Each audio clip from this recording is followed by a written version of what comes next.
Bienvenidos a Entre Tutores, el espacio donde exploramos las experiencias, reflexiones y estrategias que transforman la tutoría en la Facultad de Estudios Superiores Zaragoza de la UNAM. Aquí conversamos con expertos y expertas en tutoría que día a día acompañan y guían a los estudiantes en su camino académico, emocional y personal. Descubriremos sus retos, aprendizajes y propuestas para fortalecer esta importante labor educativa. Prepárate para conocer historias inspiradoras, herramientas prácticas y una visión integral del acompañamiento en la formación universitaria. Comencemos este viaje entre tutores. Hola, bienvenidos a este tercer episodio de podcast Entre Tutoras y Tutores. Estamos muy felices de tener con nosotros a la doctora Blanca Barcelata. Doctora, muchísimas gracias por estar con nosotros, por darse el tiempo de venir, de platicarnos desde sus experiencias, desde su conocimiento, todo lo necesario acerca de este episodio de la adultez emergente. Entonces, pues como en los demás episodios lo hemos estado trabajando, le voy a dar un tiempo para que se presente la doctora y después de eso empezamos con las preguntas. Así que le dejo los micrófonos para que haga su presentación, doctora. Bienvenida nuevamente. La presentación. Pues muchísimas gracias por la invitación.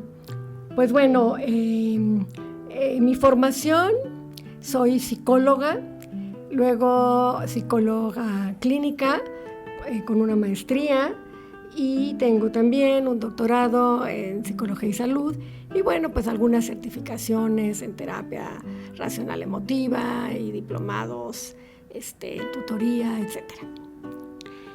También actualmente pues soy profesora de tiempo completo, titular C definitiva de acá, de la FES Zaragoza, en la carrera de psicología. Y bueno, básicamente en la actualidad mis actividades principales están dirigidas o orientadas a la investigación. Pero por supuesto que doy todavía clases en el pregrado y en el posgrado, en la maestría de terapia familiar y en el doctorado de psicología y salud. ¿Sí? Y bueno, pues como verán, no tengo demasiado tiempo libre y pues es algo que no me preocupa porque creo que en el fondo pues me encanta lo que hago. Entonces, pues me gusta mucho trabajar, me emociona cuando tengo tiempo, entre comillas, libre, pues me dedico más a escribir artículos o, por ejemplo, un libro que están a punto de publicar. Y bueno, también en el tiempo libre que tengo, pues a veces lo que hago es que veo películas, me encantan las películas que tienen que ver con el análisis de los personajes centrales, como para adivinar qué es lo que va a pasar. Y bueno, para mí es un deleite cuando resulta que puedo como que adivinar que, por ejemplo, quién es el asesino o quién juega este rol o quién juega el otro rol. En resumen, las películas de suspenso, las películas en donde se puede analizar al personaje principal, me gustan mucho. Pues bienvenida nuevamente, doctora Blanca. Y pues sin más, ¿le parece bien que empezamos con las preguntas? La entrevista. Este episodio va encaminado hacia la adultez emergente y los retos que enfrentan tanto las tutoras y los tutores ante la comunidad universitaria con estas necesidades que se están teniendo hoy en día. Así que, doctora, desde su experiencia, ¿cuáles son los principales desafíos que enfrentan los tutores y las tutoras al trabajar con jóvenes en esta etapa de adultez emergente? Bueno, son muchísimos desafíos, evidentemente, porque la adultez emergente es una etapa identificada desde hace años, precisamente como una verdadera etapa o fase de transición entre la adolescencia y la adultez.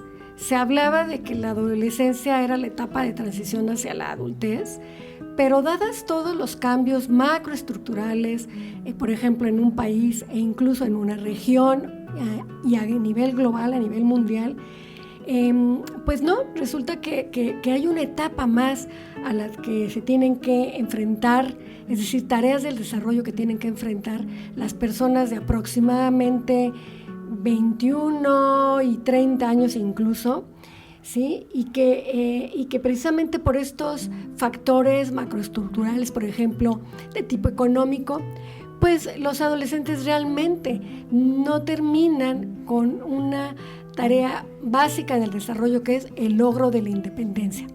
Entonces, si bien es cierto que ya a los 21 años, por ejemplo, a veces ya los estudiantes, en este caso, están por culminar una carrera, pues todavía, a pesar de que la culminan, a veces les es difícil ubicarse dentro del mercado laboral.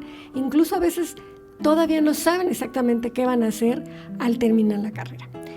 En resumen, la tutoría como un proceso para apoyo del desarrollo integral del estudiante, pues es muy importante porque básicamente a partir de los 20 años estaríamos hablando de adultos emergentes, y son esos adultos que por un lado pueden ser ya incluso independientes emocionalmente, pero económicamente no lo han logrado.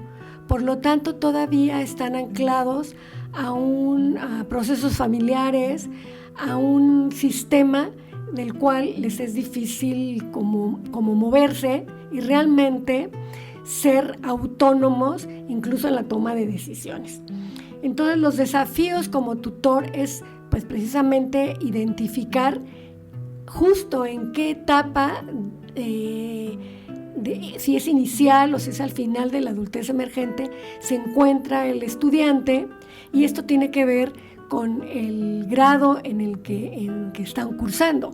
No es lo mismo trabajar, y los desafíos son distintos, trabajar con los chicos de recién ingreso a los que ya están saliendo. Los de recién ingreso, incluso los desafíos son para la tutoría que puedan ayudarle al estudiante a identificar la vocación, porque a veces resulta que están cursando o inician el curso de una carrera y no es la carrera ni la que eligieron o no les está gustando. Entonces ese es todo un desafío, porque nosotros formamos parte de ese proceso de identificación y de decisión de ¿me quedo en esta carrera o es un buen tiempo para cambiar?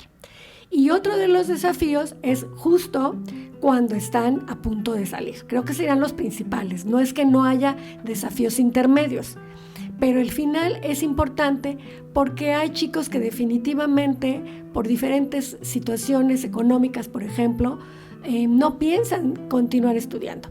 Y otros tienen muy claro que lo que quieren es seguir estudiando, les gusta la investigación, y entonces se van a meter, por ejemplo, a una maestría, o se quieren ir a una especialidad o a un doctorado. En fin, entonces los desafíos en concreto, o el desafío principal, es apoyar al estudiante a identificar cuál es su verdadera vocación, cuáles son sus intereses, y a construir, que suena fácil, pero es bastante complejo, a construir un proyecto de vida próximo, porque pues aunque sabemos que tienen todo un futuro por delante, creemos desde el punto de vista del tutor que se va alcanzando la meta a través de ir alcanzando, ahora sí que escalón por escalón, hasta llegar a la meta deseada. Doctora, qué gran reto tienen nuestras tutoras y nuestros tutores al enfrentarse con todas estas dificultades que van a tener los tutorados en esta etapa de la adultez emergente. Veo que ya también nos fue contestando otra de las preguntas, ¿no? Con respecto a estas necesidades y cómo la tutoría debe de responder, ¿no? Cómo debe adaptarse la tutoría y el tutor, la necesidad de preparación del tutor, que es muy importante. Y me gustaría ahondar un poquito más entonces en estrategias específicas que usted considere efectivas para fomentar la autorregulación emocional, la toma de decisiones en estos adultos emergentes a través de la tutoría? ¿Cuáles serían estas estrategias específicas? Bueno, hay muchas estrategias, ¿no? Yo normalmente trabajo con lo que hoy actualmente se conoce como estrategias integrales o estrategias integrativas, pero de tipo motivacional. Es decir, mezclo, por decirlo así, espero no se malentienda, integro técnicas muy específicas de estrategias motivacionales, de intervención motivacional, como por ejemplo, precisamente analizamos una cosa que se llama, o un proceso que se llama la balanza decisional. Es decir, analizamos los pros, analizamos los contras, hacemos estrategias de terapia centrada en soluciones, que más que terapia, aquí no se trata de una terapia, sino de utilizar técnicas del enfoque centrado en soluciones. Y por ejemplo, uno de ellos es una técnica incluso muy bonita, muy simpática, que nos funciona mucho, y es pensar en que nos podemos subir a una máquina del tiempo y podemos irnos hacia el futuro, proyectarnos hacia el futuro y analizar cómo nos vemos, cómo quisiéramos vernos, ¿sí? ¿Cómo estamos hoy y qué tenemos que hacer entonces, ¿sí? Para poder llegar a vamos a llamarle a esa imagen proyectada, ideal de uno mismo. En este caso estamos hablando, por supuesto, de los estudiantes. Entonces es una técnica bien bonita, digo yo, muy simple. También evidentemente utilizamos estrategias que tienen que ver con la identificación primero de nuestras emociones, ¿no? Por otro lado, no solamente identificarlas, las puedo identificar, pero a lo mejor no las reconozco como tal.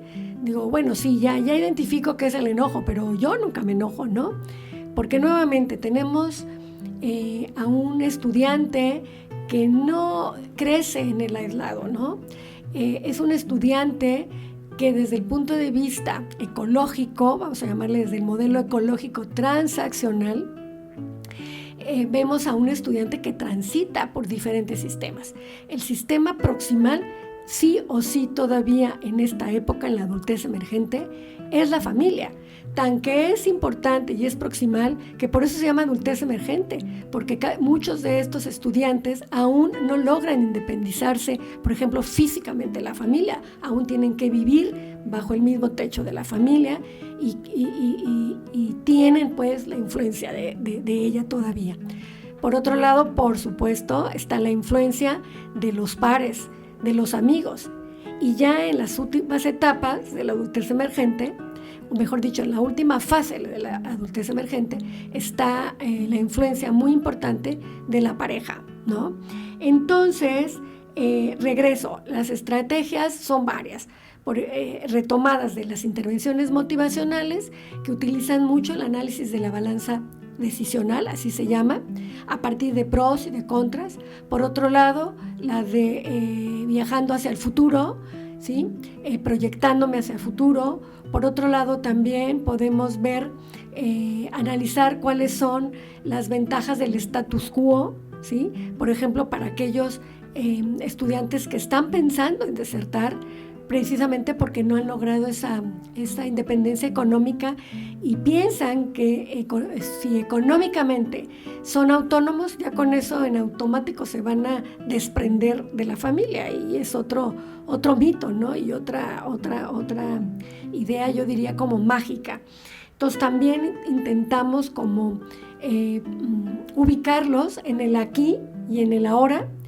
Y algo muy importante que creo que se me está pasando de la intervención motivacional es que el tutor se convierte en como espejo, ¿sí? En un reflejo de lo que dice el estudiante. Y es a través de técnicas como parafraseo, refraseo, reflejo emocional, porque a veces no aceptan, decía yo, o no expresan abiertamente lo que están sintiendo. y por lo tanto pues a veces no autorregulan. Entonces cuando el tutor se puede convertir en un reflejo a través de estas técnicas como reflejo de sentimiento, y perdón que sea yo repetitiva, pero así se llama la técnica, reflejo de sentimiento, o cuando hacemos un resumen, ¿sí? Y cuando lo ponemos como afuera, increíble, porque nosotros como tutores nada más estamos, ¿cómo explicar?, regresando de una manera ordenada lo que nos ha dicho o lo que ha expresado verbal y no verbalmente el estudiante. Entonces cuando como que lo sacamos, ellos lo ven y entonces ellos pueden decir, no, es que yo no quiero eso para mí en el futuro, ¿no? Yo lo que quiero es esto y esto y esto. Y entonces ya podemos utilizar otras estrategias mucho más aterrizadas, mucho más específicas, que tienen que ver más con orientación académica. Por ejemplo, brindándoles información de, por ejemplo, todos los posgrados que pueden, a los cuales pueden acceder, o, por ejemplo, también llevándolos, por decirlo así,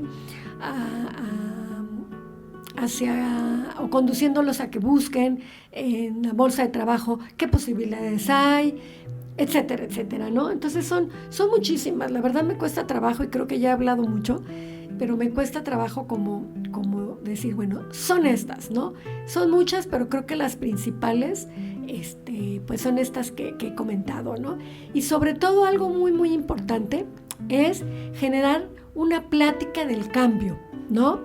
Y una plática que lleve al sí se puede, ¿sí? Y eso también lo hacemos con preguntas abiertas, hablando menos, como tutores, escuchando más y regresándole, repito, de una forma organizada, pues lo que nos ha dicho.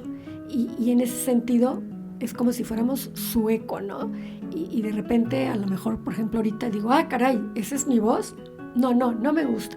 Y a lo mejor eso me permite cambiar a lo mejor mi tono, mi volumen, la secuencia, y es lo mismo que pasa con los tutorados. Esto les permite de alguna manera autorregularse. Sé que me estoy extendiendo, pero también algo muy importante es no hay autorregulación emocional como tal, desde mi perspectiva. ¿Por qué? Porque como seres humanos vivimos en constante interacción con el otro. Entonces realmente la regulación emocional es un proceso de corregulación que se inicia desde muy pequeños, no me voy a ir a esa parte, pero que se sigue construyendo, que se sigue modulando a través de los otros, ¿no?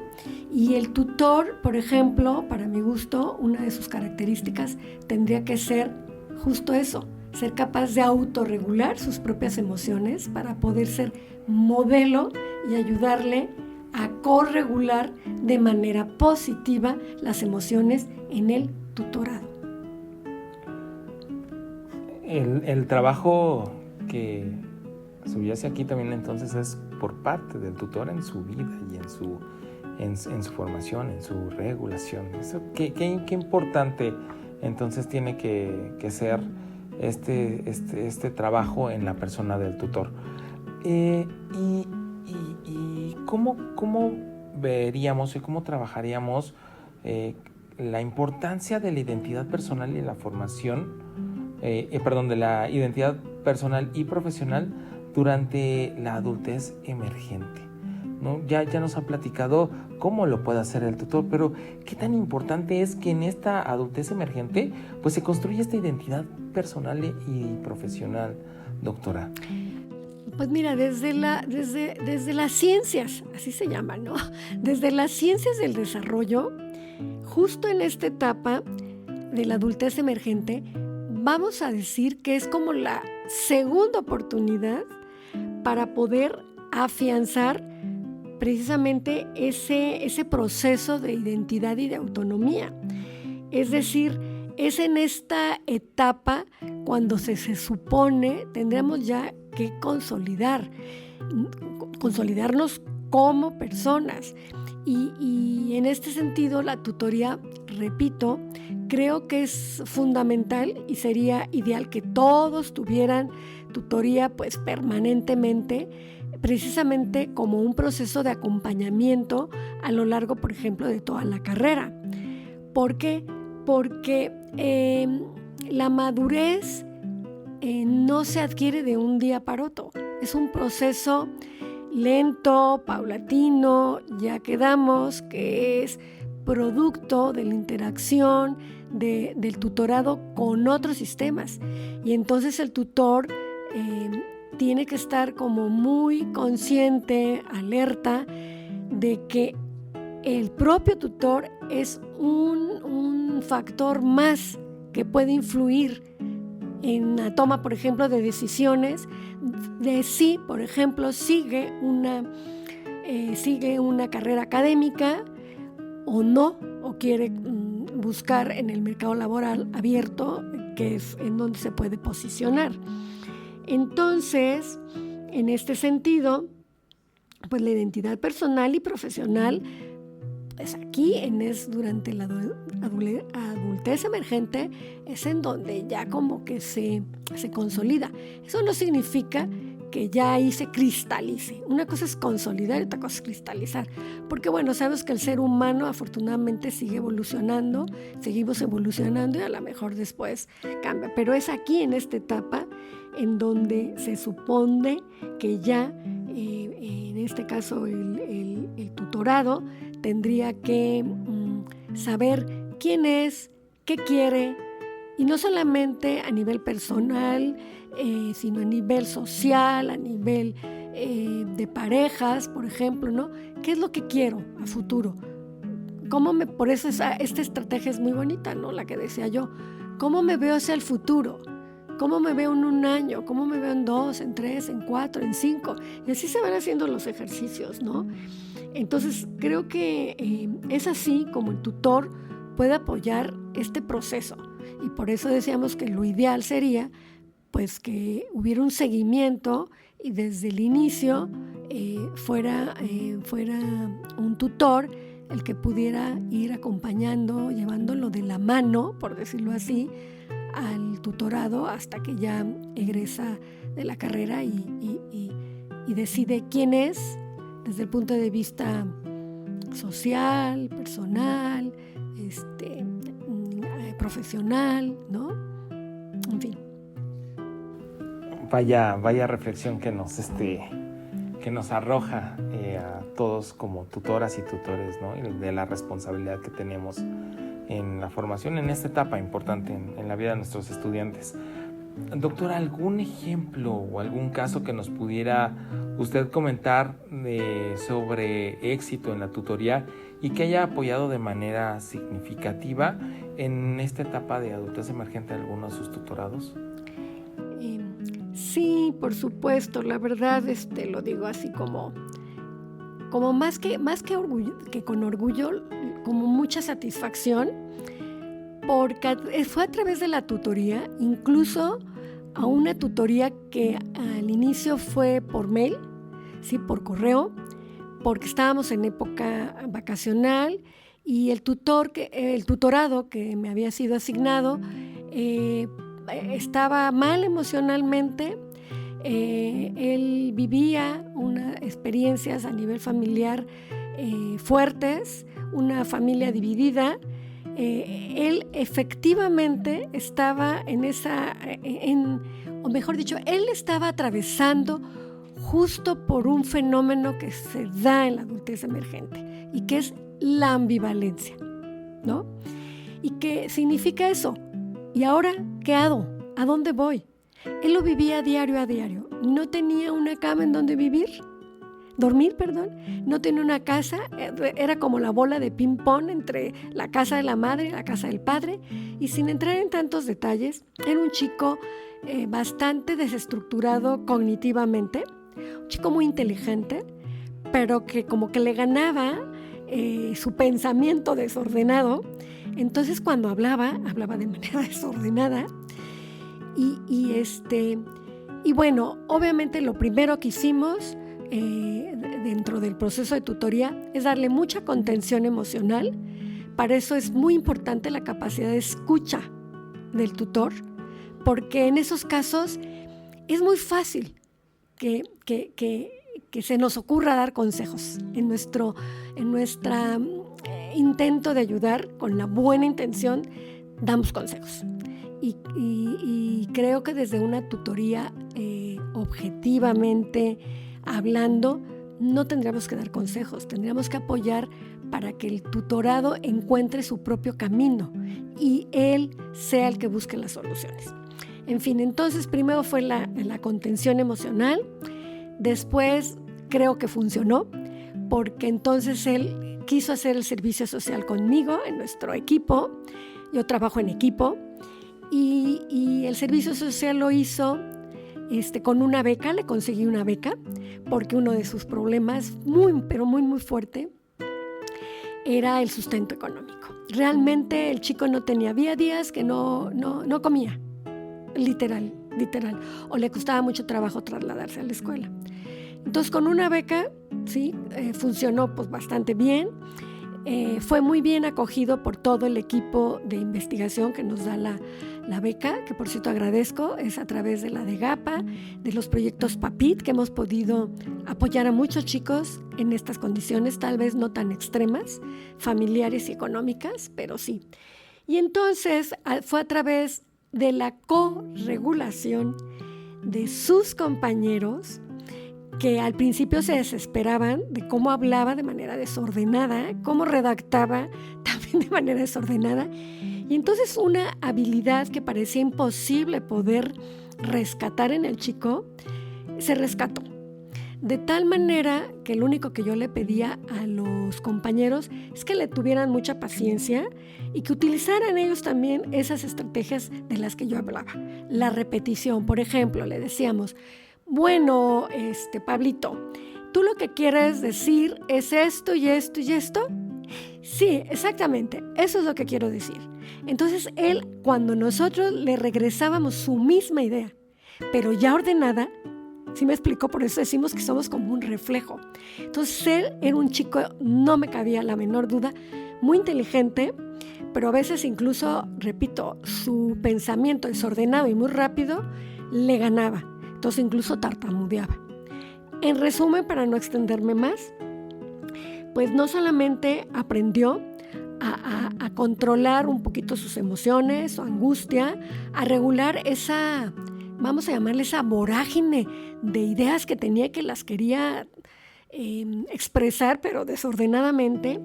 También otra habilidad que creo desarrolló fue la asertividad. Era un chico introvertido, le costaba trabajo al inicio, pero yo sí quiero enfatizar que la tutoría es un proceso, pero que va vinculado a otros procesos. No creo, me siento satisfecha porque yo fui su tutora, pero no creo que haya sido el cambio única y exclusivamente por mí, sino también porque en todo caso porque gestioné los medios sociales, económicos, de apoyo para que él pudiera desarrollarse mejor. De tal forma entonces que ya era mucho más asertivo, es decir, él, por ejemplo, a veces no tenía ni qué comer y nos fuimos de viaje a un congreso y él lo que dijo es que no podía, que se sentía mal, que no podía bajar a desayunar. Y ya después hablé yo y lo que no tenía es dinero para comer, ¿no? Entonces yo le dije, tú no te preocupes, no le digas a nadie, no si hice bien o mal, puede ser que sea criticable, pero por lo menos en ese viaje yo le decía, en donde comen 5, comen 6, ¿no? Eso le generó como algo que nosotros llamamos como percepción del apoyo social. Él se sintió apoyado por un grupo que gestioné, por supuesto, y eso fue muy importante. Entonces, otra habilidad para la vida fue el que sea asertivo. Y además, que los problemas se pueden resolver uno a uno, que también creo que se me pasó decirlo. Una de las estrategias, que eso sí tiene que ver con el tutor. Dada nuestra experiencia, se supone que el tutor tiene que ser capaz de identificar cuál es ese problema el más importante, como que el central, que me va a permitir como desenredar esa madeja que a veces nos trae el estudiante, y cómo él ya le jaló y se apretaba la madeja, ya le jaló del otro lado y se apretaba más, y se supone que nosotros tendríamos que tener esa capacidad estratégica para poder ver cuál es el hilo, por decirlo así, específico que tenemos que jalar para que se vaya desenredando la madeja, ¿no? Y en este sentido, que se vayan resolviendo uno a uno los problemas. En un sentido inverso a un efecto dominó, ¿no? Por lo regular los efectos dominó los asociamos con algo negativo. Aquí el efecto sería positivo, es decir, resolviendo el primer problema puede ser que yo resuelva otros más.